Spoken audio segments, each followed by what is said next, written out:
The fluorescent lights of Harrison Biotech's main laboratory hummed overhead as I adjusted my microscope. 10 years of research, countless sleepless nights, and finally we were close. The cellular regeneration protocol I developed was showing unprecedented success rates. Dr. Harrison, my assistant Sarah knocked softly. Your parents are here with Marcus. I straightened up, removing my protective goggles. Marcus, my stepbrother of 2 years, whose greatest scientific achievement was managing not to blow up his high school chemistry lab. The lab's glass doors slid open. My father, Dr. James Harrison Sr., entered first, followed by my stepmother Patricia and her son Marcus.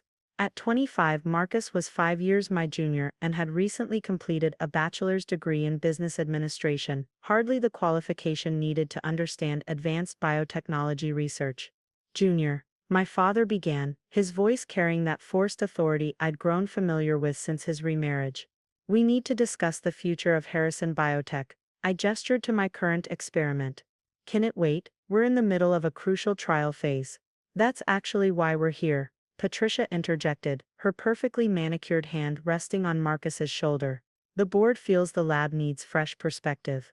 I caught Dr. Winters, my lead researcher, watching from her station. Her face showed concern. She knew as well as I did that we were weeks away from announcing a breakthrough that could revolutionize regenerative medicine.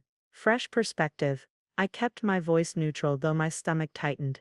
We're leading 3 major NIH grants, our papers are being published in Nature and Cell, and our patents are under Harrison Biotech's ownership, my father interrupted. The company your grandfather and I built. I bit back a response. My grandfather had indeed founded Harrison Biotech, but it was my research that had transformed it from a small pharmaceutical testing facility into a cutting-edge regenerative medicine laboratory. Marcus has completed an executive training program, Patricia announced proudly. He's ready to take over administrative duties.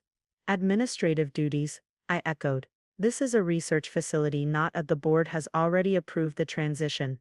My father cut in. Marcus will assume the role of executive director. You'll report to him on all operational matters. The absurdity of the situation would have been comical if it weren't so dangerous. Marcus, who couldn't tell a protein marker from a protein shake, would be overseeing groundbreaking genetic research. And my current position? I asked, though I already knew the answer. You'll be head of research, Patricia said sweetly. Focusing on what you do best, the science stuff. Marcus will handle the important decisions. Important decisions, like the allocation of research funds, like which projects to prioritize, like whether to continue our current breakthrough work or pivot to more immediately profitable ventures. When does this take effect? I kept my voice steady. Immediately, my father replied. Marcus will take your office today.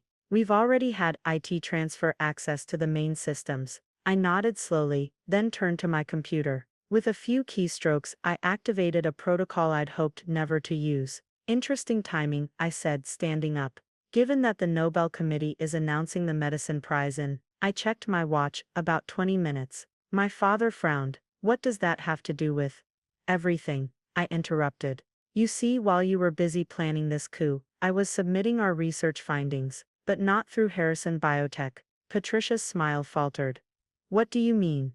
The cellular regeneration protocol, the breakthrough you're so eager to put under Marcus's control. I developed it independently. The patents are in my name, through my private research foundation. That's impossible, my father sputtered. All research conducted here belongs to Harrison Biotech. Check again. For the past 2 years, I've been running parallel trials. Everything groundbreaking, everything revolutionary, was done through my own channels. Harrison Biotech has been handling the routine pharmaceutical work that pays the bills. Marcus, who had been admiring his new nameplate, looked up in confusion.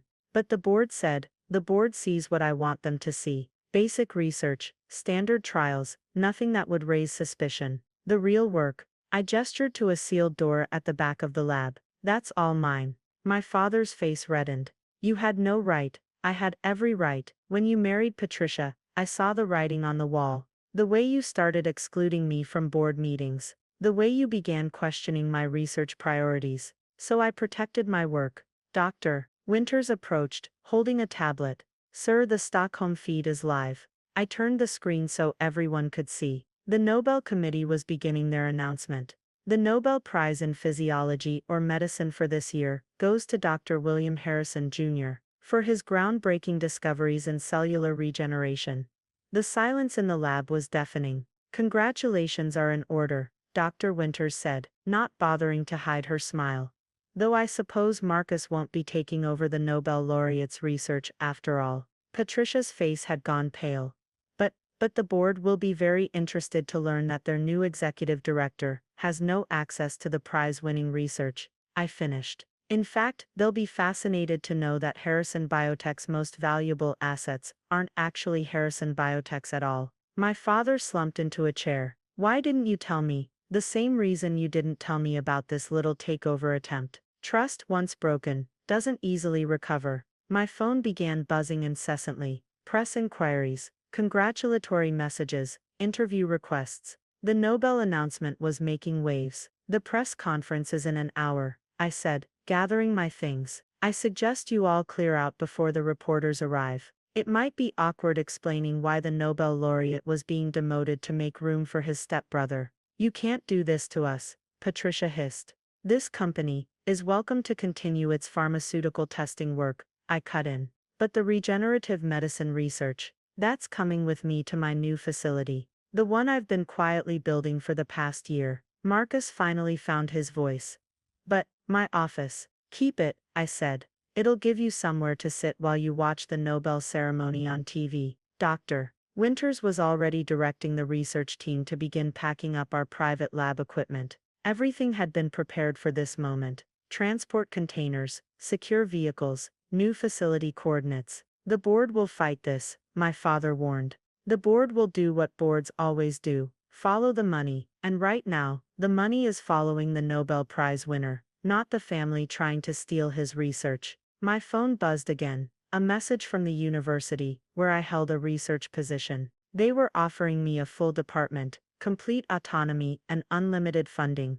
Dad, I said, softening slightly, you taught me that science is about discovery, about pushing boundaries, but somewhere along the way, you forgot that.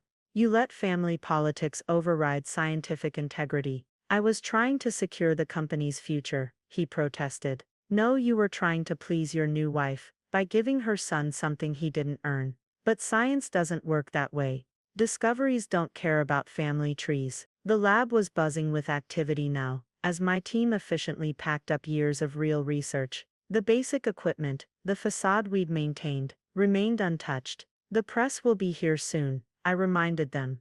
I suggest you decide on your story. Though we tried to demote a Nobel laureate, to install an unqualified stepbrother might not play well in the scientific community. Patricia grabbed Marcus's arm. Come on, we need to talk to the board before this gets out.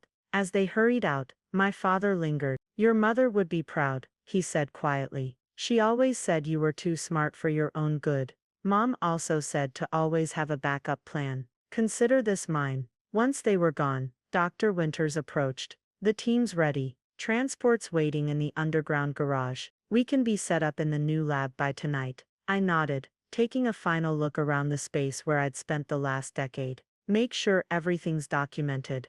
I suspect there will be legal challenges. Already done. Every independent trial, every separate funding source, every patent application. It's all bulletproof. My phone buzzed yet again. The university president, offering to expedite the department transfer. The Nobel Committee, confirming travel arrangements for Stockholm. Science journals, requesting exclusive interviews. Sir? Sarah appeared with a stack of papers. The preliminary press releases, as prepared. And you might want to see this. She handed me a tablet showing Harrison Biotech's stock price. It was plummeting as news spread that their breakthrough research wasn't actually theirs. Should we make a statement about the company? She asked. I shook my head. They made their choice. Let them deal with the consequences. The sound of news vans, pulling up outside, filtered through the windows. Reporters, photographers, camera crews, all eager to interview the newest Nobel laureate. Dr. Winters, I called out. Is the team ready? She nodded. Everything valuable is secured. The basic lab equipment they tried to steal is all that's left. Then let's give the press what they want. A Nobel winner who protected his research from corporate interference. They'll love the David versus Goliath angle. As we prepared to face the media, I thought about the years of careful planning that had led to this moment. Every backup protocol, every secret trial, every protected patent, all because I'd seen the signs when my father remarried. When family loyalty became more important than scientific integrity, my phone buzzed one final time, a message from my old mentor at MIT.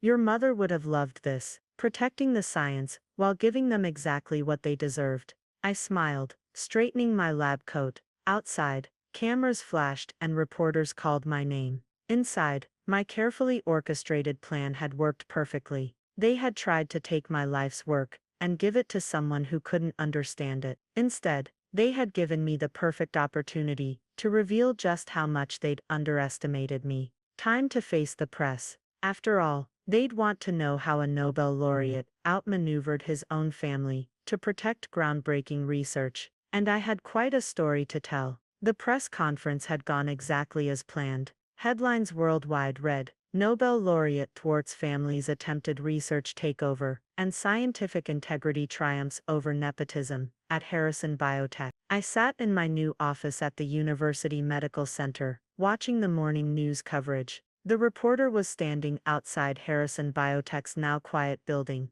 In a stunning development, Nobel Prize winner Dr. William Harrison Jr. revealed that his groundbreaking research was conducted independently from the family company. Harrison Biotech's stock has dropped 68% since the announcement. A knock at my door interrupted the broadcast. Dr. Winters entered, carrying a thick folder. The legal team just finished reviewing everything, she said. Your patents are ironclad. Harrison Biotech has no claim to any of the breakthrough research. I nodded, turning off the TV. And the new lab setup, fully operational. The team's already running the next phase of trials. Without corporate interference, we're moving faster than ever. My phone buzzed, another message from the board of Harrison Biotech.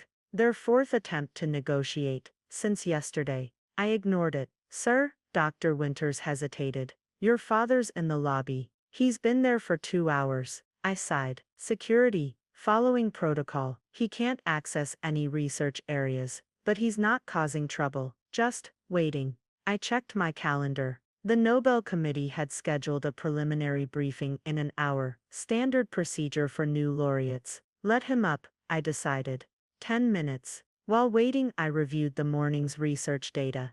The cellular regeneration protocol was showing even better results in the new facility. Without Harrison Biotech's bureaucracy, we were making breakthroughs daily. My father looked older when he entered. His usual confident stance was gone, replaced by something more hesitant. The board fired me, he said, without preamble. Unsurprising, they needed a scapegoat for the stock crash. He sat heavily in the visitor's chair. Patricia left, took Marcus to Europe. Apparently, a failed biotech executive isn't as attractive as a successful one. I continued reviewing data reports, letting him sit in silence. The research, he finally said. How long have you been working separately? Since the day you missed Mom's memorial service, because Patricia had tickets to the opera. I looked up. That's when I knew where your priorities lay. He flinched. I never meant to destroy the company, to hand groundbreaking research to an unqualified stepson,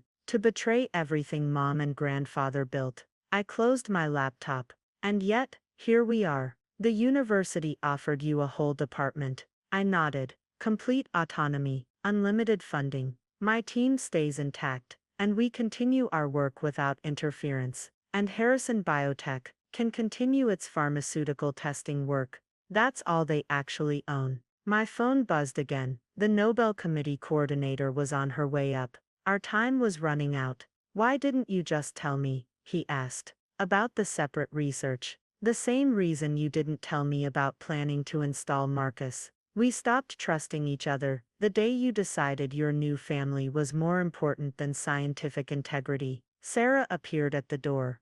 Dr. Harrison, Stockholm is waiting. My father stood slowly. Your mother's journals, they're still in my office. At home. She'd want you to have them. Have them sent here, I replied, gathering my things. And Dad, the next time you decide to give away someone's life work, make sure they don't have a backup plan. After he left, Dr. Winters returned with the latest trial results. The stem cell response rates are unprecedented. Without corporate restrictions, we're seeing possibilities we never imagined. I reviewed the data. She was right. We were moving into uncharted scientific territory. The Nobel Committee will want to see this, I noted. It proves we're just getting started. My phone lit up with a news alert. Harrison Biotech was announcing massive layoffs. Marcus had resigned as executive director after less than 24 hours. Should we offer positions to any of their research staff? Dr. Winters asked.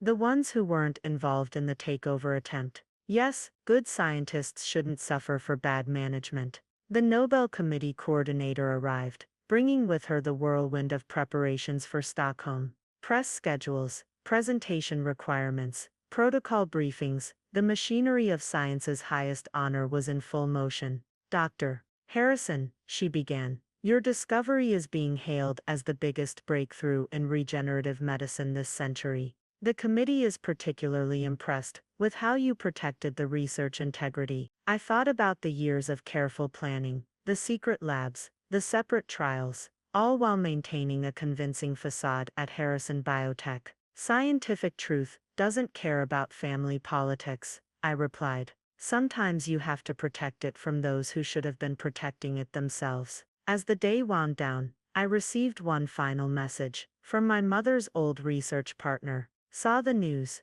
Margaret would have loved this. She always said the science comes first. You proved her right. Looking out over my new domain, state-of-the-art labs, dedicated researchers, unlimited potential, I realized that losing Harrison Biotech had actually set us free. They had tried to steal my research. Instead, they had given me the perfect opportunity to show the world what real scientific integrity looks like. The Nobel Prize was just the beginning. 6 months after the Nobel announcement, I stood in Stockholm's Grand Hall preparing to deliver my acceptance speech.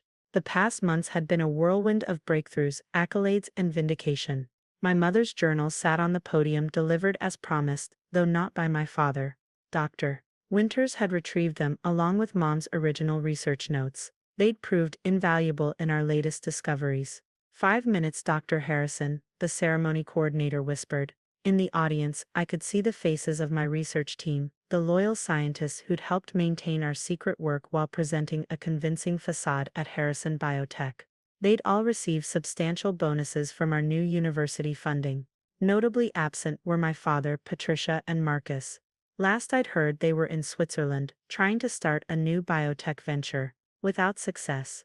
Distinguished colleagues, I began my speech. Science has always been about truth, not family names, not corporate interests. Truth. The hall fell silent. 10 years ago, my mother made a discovery. A small observation about cellular regeneration that most dismissed. But she saw something others missed. She died before she could pursue it, but she left me her research notes and a simple message: protect the science. I opened her journal to a marked page. When forces beyond the laboratory threatened this work, I didn't just protect it. I built a fortress around it. Every experiment, every discovery, every breakthrough was secured. Not for profit, not for fame. For truth. In the front row, Dr. Winters smiled. She'd been there from the beginning, helping construct our parallel research operation. Today I'm announcing that our team has made another breakthrough. Using the principles that won this prize, we've developed a method to regenerate neural tissue. The implications for treating neurological disorders are beyond anything we imagined. The hall erupted in murmurs. This was supposed to be a standard acceptance speech, not a major scientific announcement. The patents and protocols are already secured, I continued. Not under any corporate umbrella, but through our University Research Foundation. Available to any institution willing to maintain scientific integrity over profit. My phone buzzed in my pocket, undoubtedly Harrison Biotech's board, realizing what they'd lost. Again. My grandfather founded Harrison Biotech to pursue scientific truth. My mother continued that mission. When others forgot these principles, we didn't fight, we didn't argue. We simply protected the science.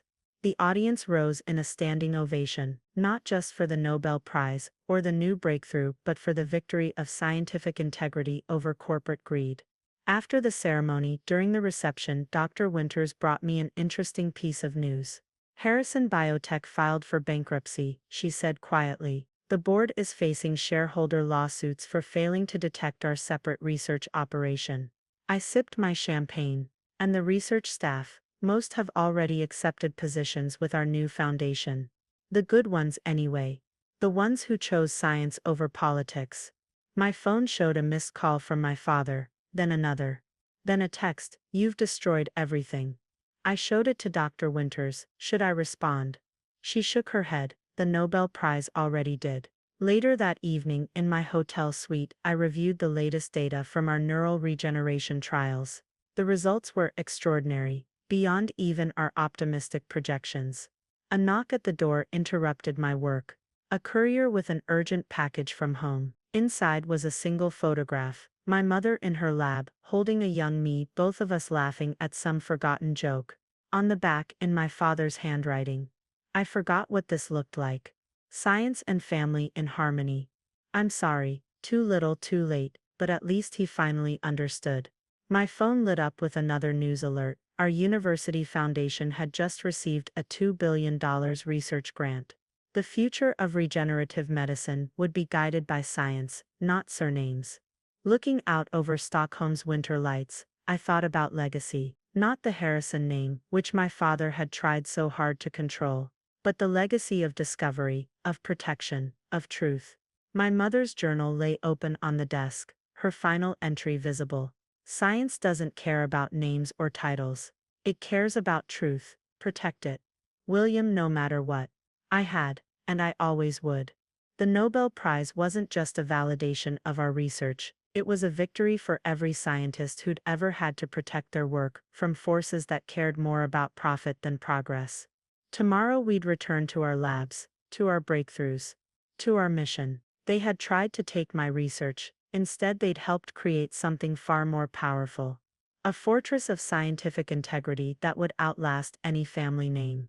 The truth had won, just as Mom always said it would. 1 year after Stockholm, I stood in our new Global Research Center, watching teams of scientists work in perfect harmony. The facility, funded by our Nobel winnings and research grants, represented everything we'd fought to protect. The latest issue of Science magazine lay on my desk, our neural regeneration breakthrough on the cover. Below it, a smaller headline caught my eye. Harrison Biotech assets acquired by University Foundation. Poetic justice, Dr. Winters commented, entering my office. We now own the building where they tried to take your research. The irony wasn't lost on me. The same boardroom where Marcus had been appointed my boss would now host our foundation's meetings. Any word from the family? She asked carefully. Patricia and Marcus started a wellness consultancy in Geneva. It's failing. I checked my phone. Father's been teaching basic chemistry at a community college. He actually seems happier. Our conversation was interrupted by an urgent call from the neural lab. Another breakthrough, the regeneration protocol was showing promise in all. Your mother's original theory, Dr. Winters smiled. She predicted neural applications. I picked up Mom's journal, now well worn from constant reference. Her insights, once dismissed by Harrison Biotech as too experimental, were proving prophetic. Sir, my assistant called through the intercom.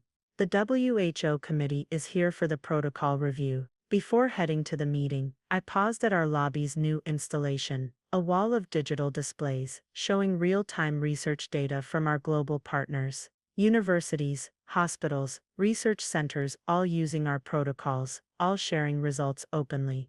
This is what science should look like, I told the WHO representatives. Transparent, collaborative, protected from interference. They nodded approvingly. Our foundation had become a model for research integrity worldwide. After the meeting, I received an unexpected email from Marcus. You were right, he wrote. I never understood the science, but I understand integrity now. Congratulations on the Alzheimer's breakthrough. I archived it without responding. Some bridges once burned should stay that way. Dr. Winters appeared with more trial results. The regeneration rates are exceeding all projections. The Nobel Committee is calling it the breakthrough of the decade. No, I corrected her. It's the breakthrough my mother started. We just protected it long enough to finish. Looking out over our research floor, I saw dozens of scientists, many former Harrison Biotech employees, working freely, unburdened by corporate agendas or family politics. My phone showed another missed call from father. This time I answered. I saw the Alzheimer's news, he said quietly. Your mother's theory was right all along. I finished. She just needed someone to protect it. After a pause, he added, the community college is looking for guest lecturers. If you're ever interested, send the details to my office, I replied. Some wounds heal slowly, but they do heal. That evening, reviewing the day's research data, I found myself reading Mom's final journal entry again. Science doesn't care about names or titles. It cares about truth. Protect it, William. No matter what, we had protected it, and now that protected truth was changing the world. They had tried to steal my research, instead they'd helped create something unstoppable. A global network of scientific discovery, protected from those who would control it for profit or pride. The truth had won, and it would keep winning, one breakthrough at a time. End of story.